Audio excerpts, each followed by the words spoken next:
Harry Mason goes on vacation with his daughter to Silent Hill, where he is welcomed by crashing his car so as not to turn a little girl into roadkill. As that isn't enough, he awakes to find his daughter gone. He gets back on his feet and, suffering from a light concussion and bad control, searches around to find her running away, leading him to a not very nice alleyway where he is mauled to death by children. Once again regaining consciousness and also life, he meets Sybil, who probably has also suffered a concussion. That at least would explain some of the dialogue. Don't go blasting me by mistake. Something bizarre. After encountering quite annoying fly guys and, more importantly, acquiring gun, Radio. he makes his way to search for his lost daughter within the foggy and monster-riddled streets of Silent Hill. Wandering around this scenic place, he finds a couple of hints strewn about. Like this "to school" note Cheryl apparently left for him. And quite luckily, a kind soul left this inconspicuous piece of paper with the words "doghouse" at the end of the road. Quite literally the end of the road. Beyond lies only a deep and dark abyss. The doghouse contains no dogs, which is a shame and a disappointment, but it does contain a key to a human house, which contains the locks we can open with more keys that we must find somewhere in the town. Finally, there's the door. Jesus Christ. Silent Hill is a place that offers many obstacles to overcome, be it the masses of disfigured monsters, the harsh environments, or the Bubsy 3D controls. But even through these obstacles, you are egged on by the beautiful symphonies of Silent Hill's soundtrack. While your main weapons are guns, this game is far from your conventional survival horror shooters. And once you realize you can just use your pipe to hammer down any dogs and children in your way, it's apparent that this game is more of a beat 'em up.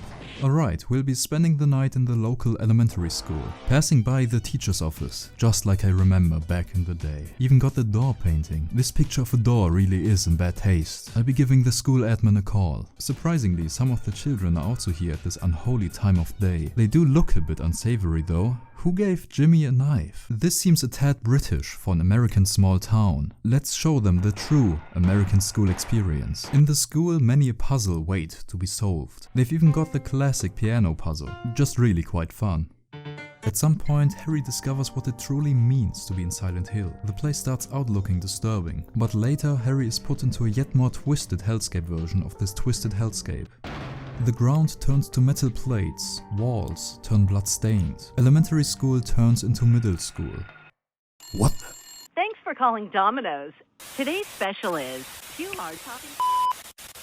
Whoever built this door did it in real bad taste. The more this place is explored, the more questions pop up about it. What is up with this clock tower puzzle? Who was the architect of this place? What was he planning? And yet, answers are scarce. We should just continue down the path created by this unknown architect. And doing just that leads to the first boss of Silent Hill. Killing the big dick war lion grants us a vision of a girl. Who in the hell was that? Just sadly not the right girl. And having finished exploring the school gives us few new answers. Things still seem much the same, but the church bells are ringing. We shall resume exploring Silent Hill post-haste. Harry visits the church, where he meets Piers 1 Jesus, and also a woman named Dahlia Gillespie.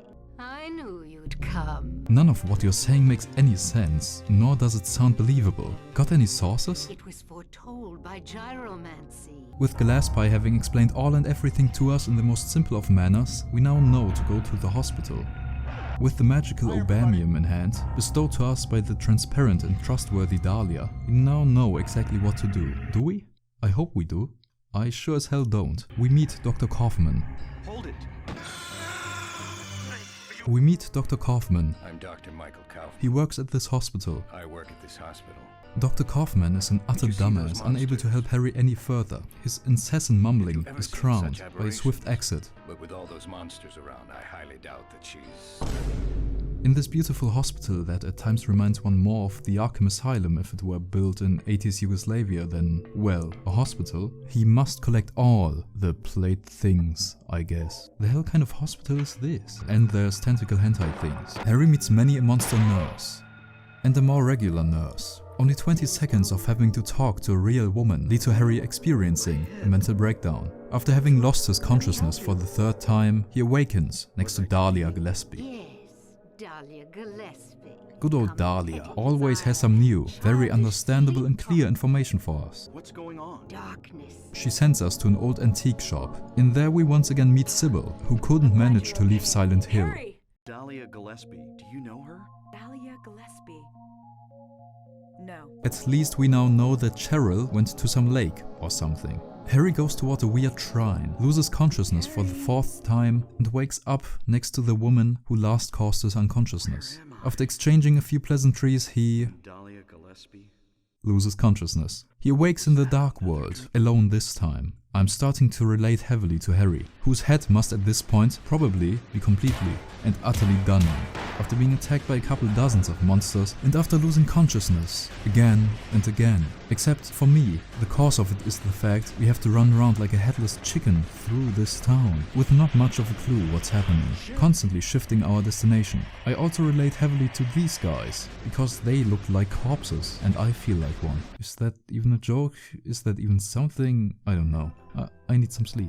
But yeah, the lake. On his way there, he finds himself in a situation that shall change his fate entirely. Quite randomly so, some might say. It's a missable side quest after all. I can only deduce that this was created by the guy who made the different ending conditions for FromSoft games, because it barely makes any sense. Harry finds Kaufman in a dirty old bar being attacked by a monster. Upon being saved, he is very calm. Yeah, I guess so. Too calm. Harry steals Kaufman's stuff, and with it he goes on a scavenger hunt through the town. He doesn't get anything from it, but he angers Kaufman, which is fun. That's none of your business. It's becoming more apparent by the second that we are racing towards the conclusion of our stay in Silent Hill. Mostly by the fact that the entirety of the town is becoming the evil, dark, other world. Sybil and Harry decide that enough is enough, and the evil mark of evil must be stopped. What? Because Dahlia said so. She has always been a trustworthy ally. As everyone knows, the best course of action when in a bizarre horror world with monsters at every corner is to split up. Harry goes to the lighthouse, where there's more marks of evil and more weird girls. Sybil to the amusement park, where she is incapacitated. Then Harry goes to the amusement park. Another choice of fate approaches. It's only a choice if you found this vial though. You either kill Sybil or shoot your cure all over her. Alessa, what are you, stupid? Ever considered that I had the legendary Flauros on hand the entire time? It's all according to Dahlia's plan, you fool. Except, as it turns out, Dahlia is evil. Now I advise you to be careful. Any and all semblance of sense is about to leave the building. Harry comes to consciousness in the hospital next to Lisa, who was actually one of the monster nurses the entire time. She also once was Alessa's nurse, who is Dahlia's daughter. Lisa treated her to get some drugs supplied by Kaufman, most likely the same ones the writers of this game were taking. All the players gather in some room or something. Dahlia's evil plan was to sacrifice her daughter to summon the Eldritch cult god because reasons. She failed, the souls of the god being split in two, one half being Cheryl. Alessa was the one that placed the evil marks of not evil to stop the evil god. Now Dahlia finally wanted to summon the god, who instantly kills her. Then Harry stops the god. Ending time. If you did nothing but the bare necessities, then the game will end basically with everyone dead, even Harry. It turns out that Harry was dead from the very beginning, but only in this ending. If you saved Sybil earlier, then she will survive to the end of the game as well. The most important thing to have done is the Kaufman scavenger hunt, which will lead him to use his vial to stop the evil god or something. Cheryl/Alessa will be reborn as a new baby, and Harry takes her and runs very far away. Of course, there's also an ending where Harry is killed by aliens. No dog ending though.